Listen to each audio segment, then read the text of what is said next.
बिस्मिल्लाहिर्रहमानिर्रहीम अस्सलाम वालेकुम रहमतुल्लाहि व बरकातहू सजनों बेलियो मित्रों की हाल चाल है। मैं थोड़ा दोस्त मोहम्मद अली खिजर ते मेरे नाल ने हमेशा की तरह कारी नज़ीर अहमद कादरी साहब। असी इस टाइम जनाब 22 जलीगा वाला मोड़ उहदे नाल रुके हैं ते ना उत्थे उठ ते डाचियां लैके लगे बंदे हैं, बच्चे चरा रहे हैं। तो मैं दोस्तों नाल भी नज़ारा शेयर करिए।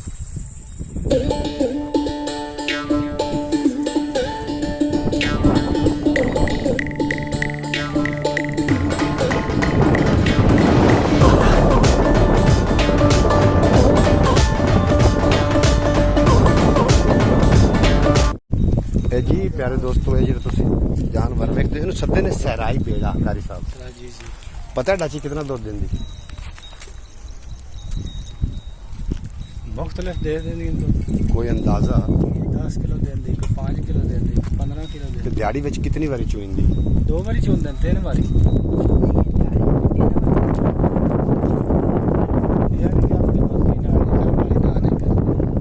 नबी अकरम सल्लल्लाहु अलैहि वसल्लम दी सवारी आई है वो भी कोई निस्बत है ते एक होर गल पूछनी और आ आप है नहीं साडे कोल इत्थे ता जे दूध बंदा चोंदा पे होवे ते किसे पीवना होवे तो उस दूध दे विच डाची दा पुछो बवा को विवाह जो दोस्त बंदे रखी वो बंदे ने पैसा का लग जाए किसे लग जासे डाची दा जेड़ा दूध है ना जी अगर पींदे पे होवन पीना होवे तो उहदे विच डाची दा जेड़ा है पुछ लो अगर उहदे विच घुमा के तो उस बंदे नु पिवा दईए ना तो बंदे नु फौरी पेचस लग जासे। पैसा भी लग जाते हैं तो तेन ताप तिली होवे ताप तिली भी हटा देंगे। ताप तिली भी हटा दिंदा। एक होर गल दसी आंदे ने भी उठ सप भी खा जांदा हैं होठ थाप नहीं खांदा हूं बकरी थाप खा जाती है, बकरी अक भी खा जाती है, होठ थाप नहीं। मोड़ से वेडी मालूमात नहीं उठ नु एक मरज लगदी हुंदी सहराई उठा नु उहदे मोड़ ने मुंह विच ना वो सप पेंदे ने सप्पा को पानी पा देंदे ने वो सही हो जांदा जिन्नू कमरी वाह सददे कमरवा हाँ जी हाँ जी कमरी वाह सददे।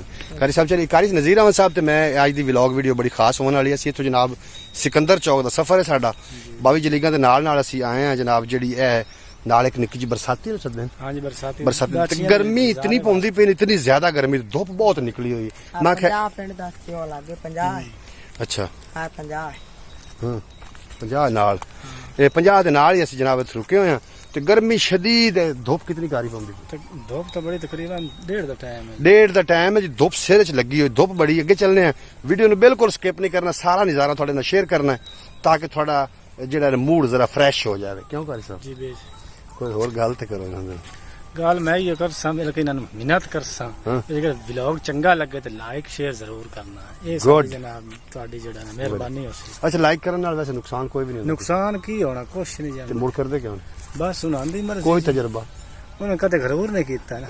ये कभी गौर नहीं किया अगे चलने जनाब साढ़े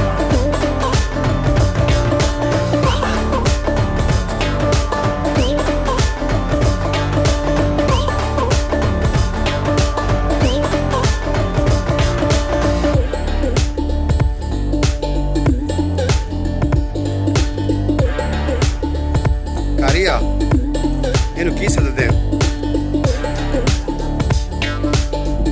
तोड़ी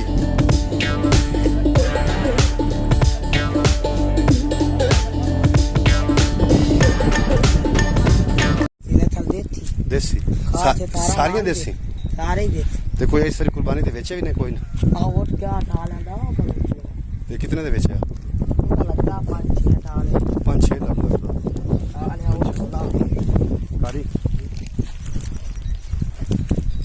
आज सुहांड है ये क्यों मैंने सुना आज पानी जमा करता अच्छा यानी कि पानी क्योंकि रोज रोज पानी नहीं पींदा है तो इससे बात नहीं नहीं पानी सा रोज रोज ही पींदा है पानी रोज पींदे रोज पींदे आ एक खाली दो थोड़े पानी ने दो वाली सप्लाई क्यों रखी जमा पानी क्यों करता है दो वाली पानी सप्लाई करें ज्यादा पानी नहीं पीती है तो गर्मी च पानी पीती तोड़ी पूछे आदि मां कोलों अच्छा कि अम्मा आए अपनी गुआंढ क्यों है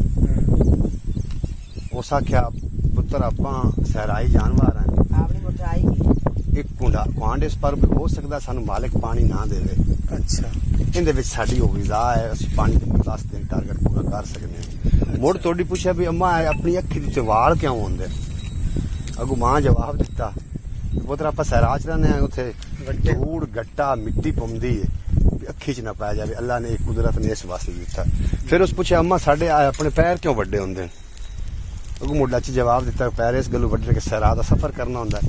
ਇਹ ਅੱਲਾ ਨੇ ਸਾਨੂੰ ਅਤਾ ਰੇਤੇ ਕੀਤੀ। ਚ ਫਿਰ ਥੱਲੇ ਨਹੀਂ ਥੱਲੇ ਰੇਤੇ ਚ ਨਹੀਂ ਜਾਂਦੇ। ਨਹੀਂ ਇਸ ਵਾਸਤੇ ਨਾ ਅੱਲਾਹ ਪਾਕ ਨੇ ਜਿਹੜੀ ਸ਼ੈ ਵੀ ਬਣਾਈ ਹੈ ਨਾ ਬੇਸ਼ੱਕ ਪੂਰੇ ਉਹਨੂੰ ਹਿਸਾਬ ਨਾਲ ਬਣਾਇਆ। ਅੱਗੇ ਚੱਲਦੇ ਹਾਂ ਜਨਾਬ।